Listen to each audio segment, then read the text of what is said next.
So Mike, we rolled this off the trailer this morning and you pulled up on your motorcycle. What was your first impression when you saw this? Oh, I loved it. Like right out of the gate, the whole front end for a small bike, a 250, it's just got adventure written all over it. And Honda, in this case, has really nailed that whole front end and the suspension. Yeah, it's a pretty looking bike, right? Oh, it's beautiful. The plastic work and all the color scheme on it looks amazing. It's a great compliment to the big brother Africa Twin. Right. So then we fired it up, electric start, 4-stroke 250. What was your impression of the motor? Yeah, and fuel injected. Yeah. So there's no levers for choke or anything. It was great. It just fired up. And I was at home instantly on this bike. Mm-hmm. I have a CR250F at home to play in the dirt with, and I just felt, hey, is this even legal to ride on the street? Right down to the knobbies. I mean, usually when you get on an adventure bike, very rarely do you get on something that's that aggressive in terms of tires. Oh, and these tires are fantastic. I felt totally comfortable on pavement, and I couldn't wait to get off-road. And yeah, the bike is ready to go anywhere. So you snicked it into first gear and off we went, and we did a bunch of street riding. What was your impression of the motor? How did it pull? Was it noisy? Was it quiet? Just vibration? The first thing I noticed was I was short shifting it. I was shifting a little bit too low RPM. I look at the attack and it redlines at 10.5 for a single cylinder. I was like, wow, really? Yeah. That's great. So yeah, there's a little bit of it's definitely a defined power band, and you got to get up 6, 7, 8,000 RPM, and you know you're going then. Yeah. Not only the sound, the pull, but there is some vibration there, but of course you expect it because you're going pretty good.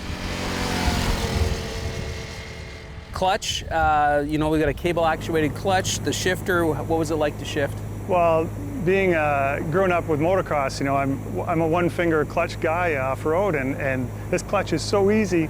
I could use 1 or 2 fingers all day long, not a problem. The levers are set up really well. The ergonomics of it, the front brake lever was super stiff. That hydraulic brake works great. Yeah. This model doesn't have the ABS on it, this option, but the first thing I did was look to see how to shut it off anyway. Yeah. What about the suspension? We did our best to get you on the road, but we also got you off-road a little bit. What did you think in terms of a trail bike? Oh, for trail riding, it's fantastic. You can go anywhere on this bike, and it's not just about survival when you're off-road, it's about having fun. Right. The big adventure bikes I'm used to, it's a little bit different style compared to my dirt biking experience, and this is closer to dirt biking, and you can go have a lot of fun off-road. You can pound through some pretty rough stuff. Did you like the pod? You've got a fuel gauge, you've got your tach, you've got your speed, you got a clock, trip. Yeah, the dash is excellent, and it's high and it's easy to see, and it's angled just right. I didn't have any problems with glare, and I really like the height of it, so that you're looking forward as you're taught, right? You're looking where you're going. Yeah. And you're not struggling to look down past the handlebars. Some models, they're really disappear down there. But this dash is right up where you want it. Yeah. And the other thing I really like is that bar across the top of the dash display is the perfect spot for a mount for GPS or whatever you're going to need up there. Yeah, somebody was doing their research, that's for sure. Yeah. You mentioned the riding position. What was the riding position like for you? Yeah, the riding position was really good. It was very dirt bike oriented and not far from my big adventure bike, actually.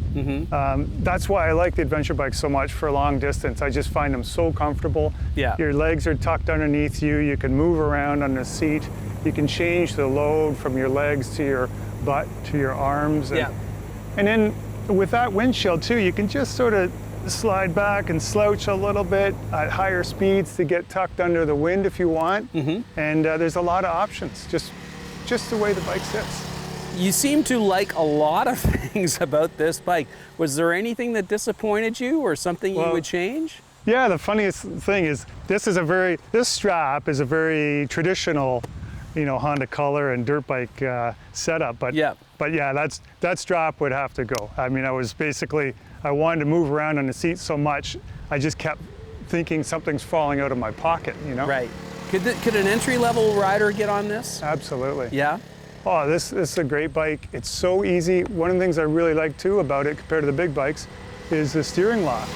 You know, and you can go like real tight turning. So it makes learning to ride and learning off-road much easier than being restricted with the bigger bikes. Right. I think that this bike would be a fantastic bike to go down south for the winter. Maybe my wife and I need a couple of these to put in our RV. You're now just making a pitch to Honda Canada right here on camera.